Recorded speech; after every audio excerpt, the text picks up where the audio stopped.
네, 안녕하세요. 노트북 LM으로 방대한 자료를 읽고 그걸 다양한 포맷으로 재가공해주는 기능은 정말 놀랍고 또 굉장히 편리하죠. 특히 슬라이드로 만들어주는 기능은 퀄리티도 상당히 좋고 한눈에 이해하기도 쉬워서 저도 실제로 자주 활용하고 있습니다. 그런데 이걸 가지고 발표 자료나 강의 자료를 만들려고 하면 가끔은 이런 느낌을 받을 때가 있습니다. 이 순서가 아닌데, 이건 내가 제일 강조하고 싶은 부분인데 왜 이렇게 빨리 지나가지? 실제로 보면 내가 강조하고 싶은 핵심은 AI가 쓱 지나가 버리고 상대적으로 중요하지 않은 내용에 지면을 꽤 많이 할애하는 경우도 있습니다. 사실 이건 노트북 LM의 문제라고 보기에는 조금 애매한 부분이 있죠. AI라고 해서 사람의 마음을 정확하게 다 읽어낼 수는 없으니까 이런 현상은 어떻게 보면 굉장히 자연스러운 것 같습니다. 그래서 슬라이드를 내 마음에 들게 내가 원하는 스토리 라인대로 정확하게 제어하려면 그만큼 프롬프트도 조금 더 세세하게 작성할 필요가 있습니다. 그래서 오늘은 제가 직접 쓴 전자책 몇 권을 노트북 LM에 소스로 넣어본 다음에 이 내용을 가지고 슬라이드를 만들되 특히 슬라이드 순서와 번호까지 어떻게 정확하게 제어할 수 있는지 차근차근 살펴보도록 하겠습니다. 먼저 노트북 LM에 접속해 보도록 하겠습니다. 저는 제가 작성한 몇 권의 전자책을 미리 소스로 입력해 놓았습니다. 나중에 기회가 되면 한번 여러분께 공개하고 소개해 볼 기회가 있을 것 같습니다. 먼저 제가 넣어놓은 전자책 소스를 바탕으로 슬라이드를 만드는데 일단 슬라이드 제작기에 막연하게 프롬프트를 입력해 본 결과를 보여드리도록 하겠습니다. 저는 미리 만들어 놓았는데요. 막연한 프롬프트라는 이름으로 작성해 놓았습니다. 옆에 있는 점 3개 클릭하셔서 맞춤 프롬프트 보기를 클릭하시면은 내가 어떤 프롬프트로 이 슬라이드를 만들었는지를 알 수가 있는데 저는 그냥 일상 속에서 얻은 잡다한 정보와 메모를 지식으로 체계화하는 방법에 대해서 슬라이드를 만들어 주세요 라고 입력을 하고 그냥 만들어 보았습니다. 그러면 다음과 같이 슬라이드가 만들어졌는데요. 다운로드 받아서 한번 보도록 하죠. 흩어진 메모를 자산으로 바꾸는 기술에 대해서 슬라이드를 만들어 준 것을 보실 수가 있습니다. 전체적인 방향성은 제가 원하는 방식대로 만들어진 것 같습니다. 그래도 이건 AI가 알아서 개요를 짜서 만들어 준 것이기 때문에 제가 하고자 하는 메시지를 정확하게 다 담지 못할 수도 있겠죠. 내용을 빠르게 파악하고 다른 사람에게 간단하게 소개하는 세미나 용도로는 이렇게 간단하게 만들어도 충분할 것 같습니다.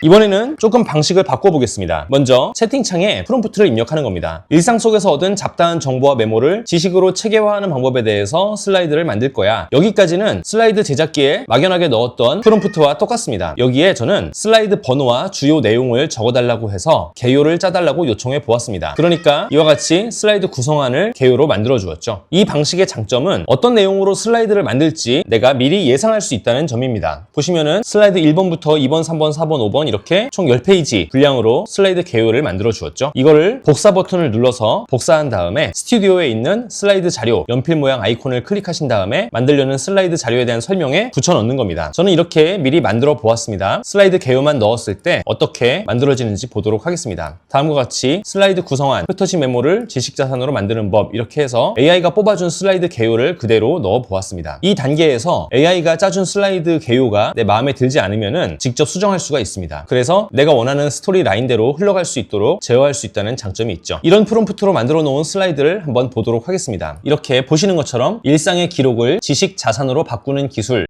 이라는 제목으로 슬라이드를 만들어 주었는데 순서에 맞게 잘 만들어졌는지 보도록 하겠습니다. 제목 똑같이 만들어 주었죠? 2번 슬라이드 문제 제기, 왜 우리는 읽고도 기억하지 못하는가? 3번 슬라이드 수집 원칙 1단계 라고 만들어져야 되는데 보시면은 기록은 자존감을 지키는 가장 확실한 도구라고 제가 의도하지 않았던 내용이 들어갔죠? 여기서 약간 미스매치가 있는 것 같습니다. 그리고 슬라이드 4번에 가서야 슬라이드 3번에서 지정했던 내용이 나오기 시작하죠? 나만의 안테나 세우기. 원래 슬라이드 4번에는 수집과 정리를 분리하라 요 2단계 원칙이 들어가도록 되어 있었는데 바로 다음 슬라이드에 똑같이 만들어준 것을 보실 수가 있습니다. 다음 슬라이드 정리기술 1단계 여기서도 정리기술 1단계 단일 저장소로 만들기, 단일 저장소로 모으기 만들어줬죠. 6번 슬라이드 폴더 대신 태그 활용. 그런데 여기서는 미래의 나를 위한 지식 패킷 만들기라는 엉뚱한 내용을 담아 놓았습니다. 이거를 정리기술 2단계로 만들어 놓았네요. 그리고 이어서 그 다음 슬라이드에 가서야 정리기술 3이라는 새로운 번호를 붙여서 폴더 대신에 태그를 활용하라는 내용을 보여주고 있습니다. 개요에서는 정리기술 2단계에서 폴더 대신 태그 활용하라고 개요를 짜 놓았는데 여기서는 3번이라고 만들어 만들어 놓았네요. 그 다음 슬라이드에서 주기적인 리뷰와 연결의 힘에 대해서 말했는데 여기서도 주기적인 리뷰와 연결이라는 내용으로 슬라이드를 잘 만들어 준 것 같습니다. 개요에서는 그 다음 슬라이드에 확장, AI를 활용한 지식 체계화라는 내용을 제안해 주었는데 슬라이드에서는 심화, 해결되지 않는 문제를 다루는 법이라는 내용을 만들어 주었네요. 이것도 제가 예상하지 못한 슬라이드 내용이기 때문에 보정이 필요할 것 같습니다. 그 다음 슬라이드에서는 개요에서는 결과물, 블로그와 콘텐츠로 발행하기라는 내용을 개요로 제안했는데 슬라이드 제작기는 흩어진 메모를 꿰어주는 지능형 파트너라는 다소 생뚱맞은 내용을 만들어 주었습니다. 그리고 원래 예정했던 블로그와 콘텐츠로 발행하기라는 내용은 그 다음 페이지에 가서야 OSMU, 블로그와 콘텐츠로 발행하는 내용이 여기 들어가 있네요. 그리고 마지막 10번 슬라이드 결론 페이지, 여기서도 마지막 페이지에 결론을 만들어 준 것을 보실 수가 있습니다. 개요를 직접 지정하면 대체적으로 개요에 맞춰서 스토리 라인을 구성하는 것을 보실 수가 있죠. 그런데 아직도 내가 원치 않던 내용이 중간에 삽입되거나 아니면 꼭 필요한 내용이 빠지거나 이런 가능성을 완전히 배제할 수는 없을 것 같습니다. 저는 여기서 한 단계 더 나아가 보도록 하겠습니다. 다음과 같이 프롬프트를 줘보았습니다. AI가 작성해준 개요를 넣은 것은 똑같은데 여기에 슬라이드 번호를 반드시 지켜달라는 명령을 추가해 보았습니다. 이렇게 해서 슬라이드를 만든 결과를 한번 같이 보도록 하시겠습니다. 1번 슬라이드 타이틀, 제목을 정확하게 표현해 준 걸 보실 수가 있죠. 다음 슬라이드 문제 제기, 왜 우리는 읽고도 기억하지 못하는가, 여기서도 문제 제기 똑같은 내용으로 만들어 준 걸 보실 수가 있습니다. 3번 슬라이드 수집 원칙 1단계, 나만의 안테나 세우기, 여기서도 똑같은 내용으로 만들어 준 걸 보실 수가 있죠. 다음 슬라이드 수집 원칙 2단계, 수집과 정리를 분리하라, 여기서도 다음 슬라이드에 똑같이 2단계로 수집과 정리를 분리하라고 만들어 준 것을 보실 수가 있습니다. 다음 슬라이드에서는 정리기술 1단계, 한 곳에 다 저장해라, 이런 내용을 만들어 놓았는데요. 슬라이드에서도 똑같이 만들었나 볼까요? 다음 슬라이드에 정리기술 1단계, 단일 저장소에 다 모으라는 내용이 들어가 있습니다. 다음 슬라이드 정리기술 2단계, 폴더 대신 태그를 활용해라, 슬라이드에서도 정리기술 2단계, 폴더 대신 태그를 활용하라는 내용이 들어가 있죠. 다음 슬라이드 심화, 주기적인 리뷰와 연결이 중요하다, 슬라이드에서도 심화, 주기적인 리뷰와 연결이 중요하다라는 내용이 딱 맞추어서 들어가 있습니다. 개요에서 다음 슬라이드에 확장, AI를 활용한 지식 체계화, 슬라이드에서도 확장, AI를 활용한 지식 체계화가 표현된 것을 보실 수가 있습니다. 그 다음으로 9번 슬라이드 결과물, 블로그와 콘텐츠로 발행하기, OSMU, 슬라이드에서도 결과물, 블로그와 콘텐츠로 발행하기, OSMU 정확하게 만들어준 것을 보실 수가 있죠. 마지막 10번 슬라이드입니다. 결론, 기록은 삶의 주도권을 잡는 도구, 여기서도 기록은 삶의 주도권을 잡는 도구. 어떠신가요? 프롬프트에 슬라이드 번호를 정확히 지켜달라는 명령 한 줄을 추가함으로써 스토리 라인을 정확하게 제어할 수 있다는 것을 확인하실 수가 있습니다. 이렇게 AI를 세세하게 통제할수록 내가 원하는 결과물에 더 가깝게 만들어지니까는 여러 가지 다양한 방면으로 실험해 보시면 좋을 것 같습니다. 예를 들어서 나는 이런 스타일이 싫고 좀 색다른 스타일로 만들어 보고 싶어 라고 하시는 분들도 계시겠죠. 저도 그래서 담벼락에 그래피티 예술작품 그려놓은 것처럼 그렇게 만들어 보고 싶었습니다. 그래서 스타일 지정 슬라이드를 만들어 보려고 했어요. 맞춤 프롬프트에서 슬라이드 번호를 반드시 지켜달라는 내용은 그대로 유지하고 그래피티 스타일로 만들어 달라고 한번 요청해 보았습니다. 그랬더니 결과가 어떻게 나왔을까요? 콘크리트 벽에 페인트로 뿌려놓은 것처럼 스타일리시하게 나온 것을 확인하실 수가 있습니다. 순서는 제가 아까 지정해 주었기 때문에 정확하게 똑같이 만들어 준 것을 확인할 수가 있습니다. 여러 가지 다양한 스타일이 있으니까 재미삼아서 심심할 때마다 만들어 보시면 좋을 것 같습니다. 이왕이면은 내가 읽고 싶은 책을 스캔해서 넣는다든지, 내가 개인적으로 느낀 생각들을 적어서 AI와 심층적으로 분석한다든지, 새로운 아이디어를 만든다든지, 딥 리서치에 소스 추가를 해서 내가 공부하고 싶은 주제를 가지고 자료를 만든다면 훨씬 유익하게 활용할 수 있지 않을까 생각이 들었습니다. 네, 오늘은 이렇게 간단하게 슬라이드의 번호와 스토리 라인을 정확하게 제어하는 방법에 대해서 나누어 보았습니다. 알고 계시는 분들도 많이 계시겠지만 노트북 LM을 이렇게도 활용할 수 있다는 점에서 한 가지 아이디어를 얻어 가신다면 큰 보람이 될 것 같습니다. 네, 그럼 오늘 내용은 여기까지 하고 저는 다음 시간에 더 재미있고 유익한 내용으로 여러분을 찾아뵙도록 하겠습니다. 감사합니다.